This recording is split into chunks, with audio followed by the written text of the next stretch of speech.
Hello बच्चों, ये video class 9 के थर्ड चैप्टर की है। तो हमारा थर्ड चैप्टर है एटम एंड मॉलिक्यूल।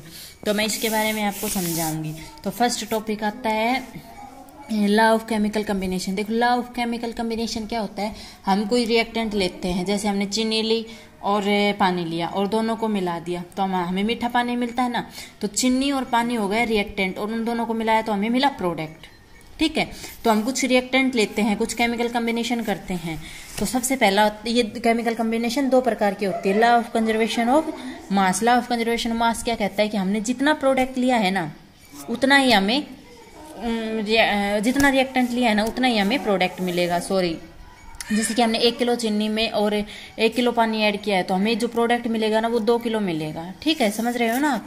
जितना प्रोडक्ट लेंगे मास, जितना प्रोडक्ट रिएक्टेंट लेंगे हमें उतना ही प्रोडक्ट मिलेगा। चेंज जरूर हो जाएगा वो, जैसे कि हमने दूध लिया और दूध में थोड़ा सा जामुन लगा दिया, वो दही बन गया, चेंज हो गया ना। लेकिन जितना दूध लिया है ना उतना ही दही मिलेगा हमें। Law of chemical combination of mass ये होता है।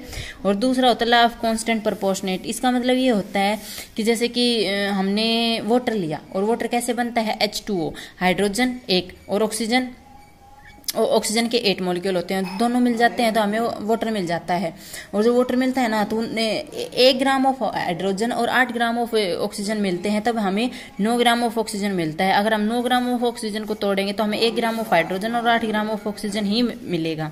इसी तरह NH3 होता है। NH3 nitrogen 14 gram of nitrogen में अगर 3 ग्राम ऑफ हाइड्रोजन डालेंगे तो हमें नाइट्रोजन मिलता है, और अगर उसको तोड़ेंगे तो 14 ग्राम ऑफ हाइड्रोजन और 3 ग्राम ऑफ नाइट्रोजन मिलता है। ठीक है, उसके बाद डाल्टन ने लॉ ऑफ केमिकल कन्वर्जेशन होती है कि मास can neither be create nor be destroy in chemical reaction. अगर हम केमिकल रिएक्शन कर रहे हैं तो उसमें मास ना तो डिस्ट्रॉय होगा और ना ही क्रिएट होगा। ना ये नहीं है कि हमने 2 किलो चीज़ मिलाई है तो उनका मास 2 किलो ही मिलेगा। ये नहीं है कि 1.5 किलो या 2.5 किलो होगा। नहीं, जितना हमने रिएक्टेंट लिया है उतना ही हमें प्रोडक्ट मिलेगा।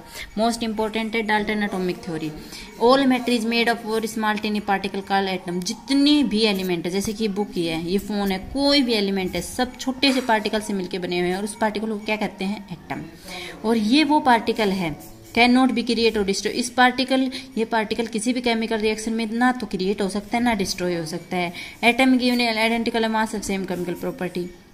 जो एटम होता है ना किसी भी एलिमेंट का, जैसे ऑक्सीजन का एटम हो गया, ऑक्सीजन की में जितने भी एटम है ना उनकी सेम केमिकल प्रॉपर्टी होंगी और सेम फिजिकल प्रॉपर्टी होंगी। अलग अलग डिफरेंट एलिमेंट हो गए, जैसे एक एटम ऑक्सीजन का हो गया, एक हाइड्रोजन का, तो हर ऑक्सीजन के मैटर की एटम की अलग केमिकल प्रॉपर्टी होंगी और हाइड्रोजन के एटम की अलग केमिकल प्रॉपर्टी होंगी। Atom can combine the ratio of small whole number. जो एटम होते हैं स्मॉल होल नंबर के अंदर कंबाइन होकर कंपाउंड बनाते हैं। The relative number of and kind atom are constant in a given compound. किसी भी गिवन कंपाउंड में जिनकी वैल्यू कांस्टेंट होती है। ठीक है, what is an atom. Atom क्या होता है, स्मॉलेस्ट पार्टिकल, छोटे से छोटा टुकड़ा जिसके और अधिक टुकड़े नहीं हो सकते, वो एटम होता है। ठीक है, how is big atom. Atom कितना बड़ा होता है। Atom are very small, they are smaller than anything that we can image और कंपेयर विद।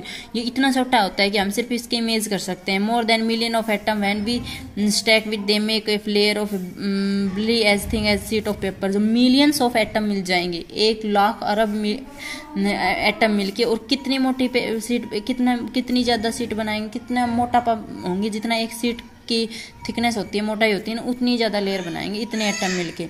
ठीक है, हाइड्रोजन एटम की रेडियस 10⁻⁻10 होती है। मॉलिक्यूल ऑफ वाटर में 10⁻⁹ होती है। ठीक है, तो ये हाउ बिग आर को एटम कितना बड़ा हो सकता है उसके बारे में बताइए कि मिलियंस ऑफ एटम मिलके एक पेपर शीट के जितनी थिकनेस बना सकते हैं। What are the modern day symbol of atom is different element. पहले के ज़माने में लोग एटम के ये सिंबल यूज करते थे। हाइड्रोजन को ऐसे सर्कल में एक टिक कर दिया, वो हाइड्रोजन हो गया। सर्कल को कंप्लीट ब्लैक कर दिया, वो कार्बन हो गया। सर्कल को खाली छोड़ दिया, उसको ऑक्सीजन से मानते थे। मतलब कि ये सिंबल यूज कर रखे थे। ठीक है, पहले के ज़माने में।